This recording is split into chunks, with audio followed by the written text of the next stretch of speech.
You're listening to Revenza Tales. My twin sister, the world-renowned cellist, received a standing ovation at Carnegie Hall for my composition. I watched from the darkest corner of the hall. The sister she told everyone had died. She stole my music, my legacy, and my life. But she couldn't steal the one thing our mother left me, a key to a forgotten train station locker. Inside wasn't an inheritance. It was a recording of the night she pushed me down the stairs and left me for dead. She wanted fame. I'm going to give her a downfall set to my music. Her final encore starts now. The air backstage at Carnegie Hall was thick with the smell of rosin, expensive perfume, and crushing anxiety. My sister Arabella was a vision of serene perfection, applying the final touches of makeup, her reflection in the mirror glowing under the soft lights. Aurelia, her identical twin, was a nervous wreck, clutching my composition notebook to my chest like a shield against the impending storm of judgment. The notebook was my lifeline, filled with scribbled notes, crossed-out measures, and the raw essence of my soul translated into musical notation. "It's going to be perfect, Leah," she said, her voice a smooth, practiced calm that masked the undercurrent of ambition I had always sensed but never confronted. "They're going to love aria for shattered glass." She always used the full, pretentious title, as if it elevated her status. I just called it my heart, poured onto sheet music. It was my masterpiece, a complex, modern cello piece about loss and resilience I'd written after our mother's death, each note a tear, each crescendo a cry of defiance. "Our piece, Bella," I whispered, my stomach twisting into knots of nerves that threatened to unravel me completely. "They have to know we wrote it together." The words hung in the air, a plea for recognition in a world where she had always been the spotlight and I the supporting shadow. "Of course," she said, her smile not reaching her eyes, those piercing blue eyes that mirrored my own but held a sharper edge. "Now, go warm up. I need a moment to focus." Her tone was dismissive, a subtle push that I had grown accustomed to over the years. I nodded, hesitating for a split second before placing my precious notebook on her vanity, trusting her as I always had. It was my first mistake, one that would echo through the years like a dissonant chord. As I stepped out into the dimly lit corridor, the sounds of the orchestra tuning their instruments filled the air, a symphony of anticipation that did little to calm my racing heart. I practiced in a small side room, my fingers dancing over an imaginary cello, visualizing the performance, but my mind kept drifting back to the notebook, my life's work. When I returned, the notebook was gone, vanished like a ghost in the night. "Where is it?" I asked, panic rising like a tidal wave, my voice cracking under the weight of fear. "I gave it to Maestro Valenti for a last look," she said breezily, waving her hand as if it were nothing, her eyes avoiding mine. "Don't worry. It's fine. Now, shoo. You're making me nervous." Her words were light, but there was something off, a flicker in her expression that I dismissed as pre-show jitters. The performance was breathtaking, a moment frozen in time that I would replay in my nightmares for years. Arabella played with a fiery passion I didn't know she possessed, her bow gliding across the strings like a lover's caress, drawing out emotions that seemed too raw, too personal to be hers alone. The music soared through the hall, wept in the quiet moments, and triumphed in the explosive finale, leaving the audience breathless. They were on their feet before the final note faded, a roaring wave of adoration that crashed over us like thunder. She took bow after bow, tears of joy streaming down her face, basking in the glory that should have been shared. I rushed to meet her in the wings, my own eyes wet with proud tears, my heart swelling with the validation of my creation. "Bella, that was incredible. We did it." My voice was filled with genuine excitement, oblivious to the storm brewing.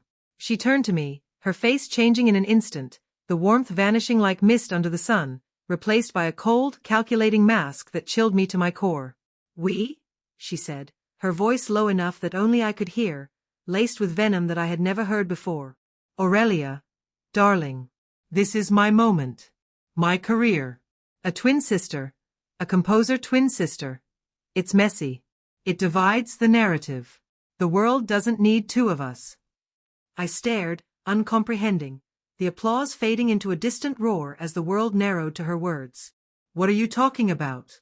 Our piece, our dream." My voice trailed off, confusion giving way to a growing dread. "My piece," she hissed, her eyes narrowing, the sister I knew disappearing behind a wall of ambition. "My dream. You're just my shadow. You always have been. Now, Be a good ghost and disappear. The words struck like a physical blow, but the real pain came later, in the dressing room, where our argument escalated in hushed whispers that echoed off the walls. She taunted me, called me talentless, a leech clinging to her brilliance, claiming our mother had always favored her, knowing I was the weak link. The lies cut deep, reopening old wounds of insecurity. I lunged for the notebook on her table, desperate to reclaim what was mine. She grabbed my arm, we struggled, the room spinning in a blur of anger and betrayal. With a shove that carried all her pent-up resentment, she sent me tumbling backward. My head connected with the sharp corner of a marble-topped console with a sickening crack that reverberated through my skull. Pain exploded like fireworks, and the last thing I saw before the world went black was Arabella's face, not filled with horror or regret, but with a terrifying, thoughtful calculation, as if she were already planning her next move. I woke up weeks later in a private hospital room, the sterile scent of antiseptic mingling with the faint beep of monitors. My head was bandaged, throbbing with a dull ache that matched the confusion clouding my mind, my body feeling like it had been dismantled and poorly reassembled by uncaring hands. A man in a crisp suit was sitting by my bed, his expression professional, detached.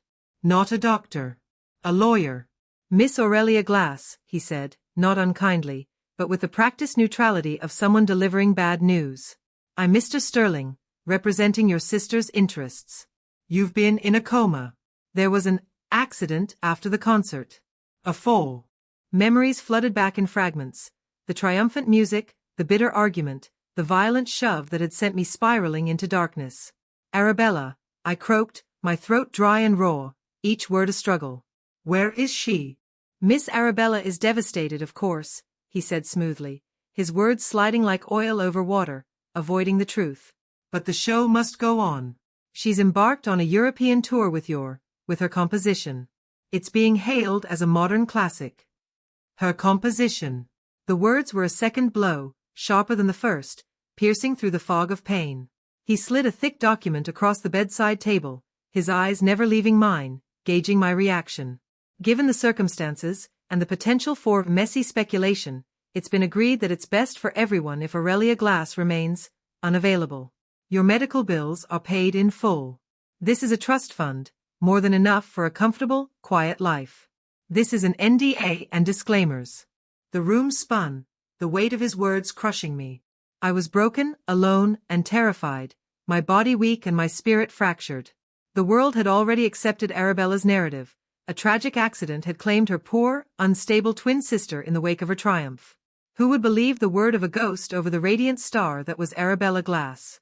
In my weakened state, with no one to turn to and fear clouding my judgment, I signed the papers, my hand shaking as the pen scratched across the page. I let them erase me, consigning myself to oblivion. 4 years, I lived in a small, forgotten town under a new name, the days blending into a monotonous haze of bitterness and grief. I avoided music like a plague, the mere sound of a cello string sending sharp pains through my chest, a reminder of what was lost. My creativity, once a vibrant flame, was extinguished, leaving only ashes. I was a ghost, haunting my own life, watching from afar as Arabella's star rose higher, her interviews and performances a constant torment on the news. But deep inside, a spark of resentment smoldered, waiting for the right moment to ignite. On the anniversary of our mother's death, a date that always brought a fresh wave of sorrow, a mysterious package arrived at my door with no return address, its plain brown wrapping hiding secrets within. Inside was a small, ornate key, its intricate design gleaming under the light, and a note in my mother's familiar, looping handwriting that sent a jolt through me. My dearest Aurelia, if you are reading this, then I am gone, and things have likely gone as I feared. Twins are a balance. Your sister's light sometimes burns too bright, and she forgets that it can cast a shadow. This key is for locker 217 at Grand Central Station. What's inside is the truth. Use it to find your own light. I love you both. Mom. The words blurred through tears, my mother's voice echoing in my mind as if she were speaking them aloud. Heart hammering with a mix of hope and dread, I traveled to the city I'd fled, the bustling crowds of Grand Central Station a stark contrast to my isolated existence. The locker was tucked in a dimly lit corner, forgotten amid the rush of commuters. With trembling hands, I inserted the key, the click echoing like a gunshot in my ears. Inside was a single, old-fashioned microcassette recorder, its surface dusty but intact. I pressed play, the whir of the tape pulling me back in time. It was the sound of the argument, our voices clear as day, preserved in chilling detail. Arabella, you're just my shadow. You always have been. Me. It's our piece. Give it back. A struggle, grunts and gasps filling the air. The sickening crack of my head hitting marble, a sound that made me flinch even now. A long, agonizing silence, broken only by heavy breathing. Then, Arabella's voice, cold and clear, devoid of remorse, making a phone call that sealed my fate. Charles? It's Bella. There's been a terrible accident. Aurelia fell. Yes, it's bad. We need to handle this quietly. No press. And Charles? The composition is mine. Solely mine. Make sure that's understood. She hadn't called an ambulance first. She'd called her lawyer, prioritizing her career over my life. I sat on the cold station floor, sobbing with a rage and relief that washed over me in waves, the truth a double-edged sword that cut through the years of doubt. My mother, ever perceptive and protective, had hidden a voice-activated recorder in a decorative box in Arabella's dressing room, her maternal instinct sensing the growing rift between us. She had given me the truth, a weapon wrapped in love. The ghost was gone. The Avenger had arrived, ready to compose a symphony of retribution. Revenge required a new score, one that built slowly, layer by layer, to a shattering climax. I couldn't just release the tape impulsively. In this digital age, it would be dismissed as a desperate, bitter forgery from a long-vanished twin, manipulated by AI or some vengeful hacker. Arabella's empire was too powerful, fortified by publicists, lawyers, and an adoring public. I had to orchestrate her downfall meticulously, note by perfect note, turning her own world against her. Using the trust fund that had bought my silence, I transformed myself completely. I cut and dyed my hair, altering my appearance with subtle makeup techniques learned from online tutorials, practicing in front of a mirror until I barely recognized myself. I learned to walk with a different gait, speak with an altered accent, becoming Ilara, a talented but reclusive music copyist and arranger who lived for the shadows of the stage.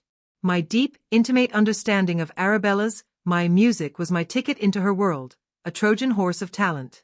I meticulously crafted a resume and portfolio, forging connections through anonymous online forums, positioning myself as the perfect candidate. I applied for a job with her touring company, my heart pounding as I submitted the application, knowing this was the first step in a dangerous dance. My interview was with her harried, perpetually anxious manager, David, a man who looked like he hadn't slept in weeks, his eyes ringed with dark circles. He was desperate for someone who could keep up with Arabella's genius and her monstrous ego, which had only grown with her fame. Arabella is particular about her scores, David said, rubbing his temples as if warding off a headache. She makes constant, last-minute changes. Says the music speaks to her in the moment. It speaks to her because it's mine, I thought, biting back a bitter laugh. I'm very good with difficult personalities, I said with a calm smile, my voice steady despite the storm inside. And I live for the music, no matter the challenges. He hired me on the spot, his relief palpable, unaware he had just invited the wolf into the fold. Being near her was a special kind of torture, a daily grind that tested my resolve.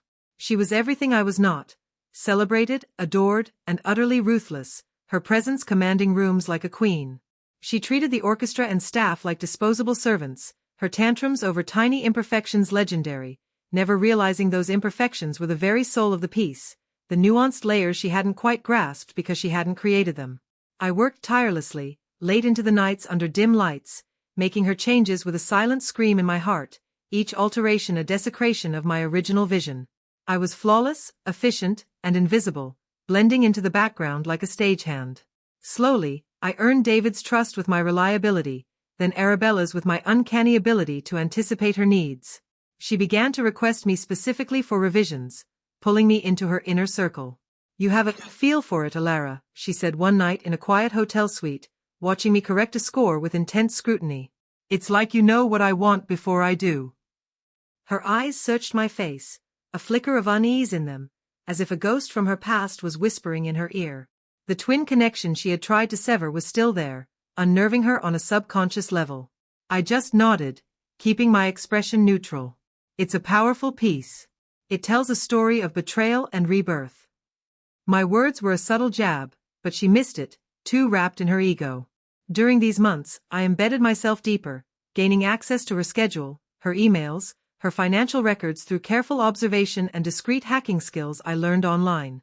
I discovered her last-minute changes were often desperate attempts to cover sections she couldn't play perfectly because she hadn't composed them. She was a brilliant technician, but she lacked the intuitive soul of the creator. I began to document it all meticulously. Secret recordings of her struggling with passages in rehearsal, notes she wrote that betrayed her shallow understanding, emails where she confessed doubts to her manager. Each piece of evidence was a note in my growing symphony of revenge, building tension like a rising crescendo. There were close calls. Once, she caught me staring too long, her eyes narrowing in suspicion, forcing me to invent a quick excuse about admiring her technique. Another time, David questioned my late-night access to files, and I had to feign dedication to deflect his curiosity. The suspense was palpable, my heart racing with every risk, knowing one slip could end it all. The pinnacle of her career was approaching, a live, global broadcast from the Paris Opera House, where she would premiere a new composition, Glass Fractures. Of course it wasn't new, it was another piece I had written in my exile, a sequel to Shattered Glass, filled with even more complex, emotionally raw themes of vengeance and redemption, each note laced with my pain. I had leaked pages of it online under my old alias, carefully seeding it in music forums, knowing her team scoured the internet for inspiration. They found it, presenting it to her as a discovered unknown work by a mysterious, lost genius. She, predictably, claimed it as her own, touting it as her deepest, most personal work yet, oblivious to the trap. The irony was exquisite, a delicious twist that fueled my determination. As the Paris performance neared, the air thick with anticipation, I implemented my plan with precision. I created a secure digital dead man switch, linking the tape, my documentation, and the original scores to multiple encrypted servers around the world. If anything happened to me, if I was discovered or silenced, the truth would flood the internet automatically, a fail-safe against her power. The tension built as I tested the system in secret, my fingers flying over keyboards in hidden cafes, always glancing over my shoulder for shadows. Then, with the clock ticking toward the premiere, I requested a private meeting with Arabella, my heart pounding as I prepared for the confrontation that would set the final act in motion. I met her in her dressing room at the Opera House, minutes before she was due on stage, the room a whirlwind of flowers, well wishes, and pre-show chaos that masked the storm about to break. "Ilara, not now," she snapped, applying her lipstick with a hand that trembled slightly, her nerves showing through the cracks. "It has to be now," I said, my voice quiet but firm, locking the door behind me to ensure privacy. I placed a copy of the original aria for Shattered Glass score on her vanity, my name clearly written in the corner, then the score for Glass Fractures beside it. She stared at them, her face paling beneath the heavy makeup, her reflection in the mirror cracking like the title of the piece. "What is this? Where did you get these?" Her voice was a whisper, laced with fear. "I wrote them," I said, letting my posture shift, my vocal cadence return to my own, shedding the disguise like a skin. "Hello, Bella." Her eyes widened in pure, unadulterated terror, her lipstick clattering to the floor as she stumbled back, knocking over a vase of lilies that shattered like an omen. "Aurelia? No. You're supposed to be dead." I finished, my voice steady, though inside I was a whirlwind of emotions. "I was, for a while. But Mom sent me a gift. A recording. Of you. Of the fall. Of you telling your lawyer to erase me." I played a short, devastating clip from the tape, our voices filling the room like ghosts from the past. The color drained completely from her face, her hands clutching the vanity for support. "You're insane," she whispered, but the fear in her eyes betrayed her, her mind racing through the implications. "A forgery. No one will believe you. I'll destroy you." "You're right," I said, stepping closer, the tension thick enough to cut. "Maybe they won't believe the tape alone, but they will believe the music." I pointed to the score for Glass Fractures. "There's a passage in the third movement. A cadenza of immense technical difficulty. You've been struggling with it for weeks. You've changed it twice because you can't play it with the soul it demands." She was silent, trembling, her eyes darting to the door as if seeking escape. "You can't play it," I repeated, my voice a low growl, "because you didn't write it." "I did. And I wrote it to be impossible for anyone but the composer to play with true feeling." "You'll perform it tonight, Bella, in front of the world. And you will fail. And the world will see that the Empress has no clothes. The stage manager knocked urgently. 5 minutes, Miss Glass. I turned and walked out, leaving her alone with her terror, the door clicking shut like the final note of a dirge. I watched from the sound booth, hidden in the shadows, my heart pounding as the lights dimmed and the audience hushed. Arabella walked on stage to a thunderous ovation, but her steps were hesitant, her posture rigid like a puppet on strings. She looked like a beautiful marionette, her movements stiff, her smile frozen in a mask of false confidence. The first piece was aria for Shattered Glass. She played it, but it was hollow, the passion forced, the nuances flattened into mediocrity. The audience, sensing something off in the air, applauded politely, whispers rippling through the crowd. Then came Glass Fractures, the piece she had claimed as her magnum opus. She started strong, relying on muscle memory and technical skill, but as she approached the dreaded cadenza, her bow began to tremble visibly under the spotlights. The tension built, the music swelling toward the climax, but she rushed the tempo, her fingers slipping. She hit a wrong note, then another, the discord jarring in the grand hall. The music, meant to evoke breaking glass and painful beauty, just sounded broken and painful, a cacophony of errors that exposed her fraud. She stumbled through it, a public train wreck in slow motion, sweat beading on her forehead, her face contorting in desperation. The silence when she finished was deafening, far worse than any boos, a collective gasp of disappointment from the world. Then, the confused, scattered applause of an audience witnessing the death of a myth, murmurs of confusion spreading like wildfire. She stood there, under the hot lights, exposed and utterly shattered, her bow hanging limp at her side as the reality sank in. Backstage, it was chaos, reporters swarming, David having a panic attack amid the flashing cameras. I found her curled up in a corner of her dressing room, sobbing uncontrollably, her perfect gown torn, her makeup ruined in streaks of black. She looked up at me, her eyes hollow voids of defeat. What do you want? Money? Fame? You've ruined me. Are you happy? No, I said, and meant it, though a part of me felt the bitter satisfaction of justice. I don't want your money. I want my name. I want my music back. The next day, I released everything. The tape, the original scores, my story, triggering a media explosion that was atomic, headlines screaming across the globe. Arabella Glass was finished, her empire crumbling under the weight of truth. I didn't disappear again. I embraced my name, Aurelia Glass, the composer, stepping into the light for the first time. A year later, I stood on stage at a smaller, more intimate hall, the spotlights warm on my skin as I played my own music, not on the cello, but on the piano, my fingers dancing across the keys with a freedom I had long denied myself. The audience listened, truly listened, their faces wrapped with emotion. In the front row, Arabella sat alone, looking older, quieter, stripped of her glamour. She listened to the music she had tried to steal, and for the first time, I saw not hatred in her eyes, but a dawning, awful understanding, a recognition of the depth she had never truly grasped. She finally heard it, the true voice behind the notes. The revenge was complete, not because she fell into ruin, but because I rose from the ashes, my music, at long last, my own, echoing through the hall like a triumphant finale. The most painful silences are the ones filled with stolen words. And the most powerful revenge is not in silencing the thief, but in finally singing your own song, for all the world to hear. If you have a story of reclaiming your voice, share it with Revenza Tales. Subscribe for more stories where the silenced become the soloists.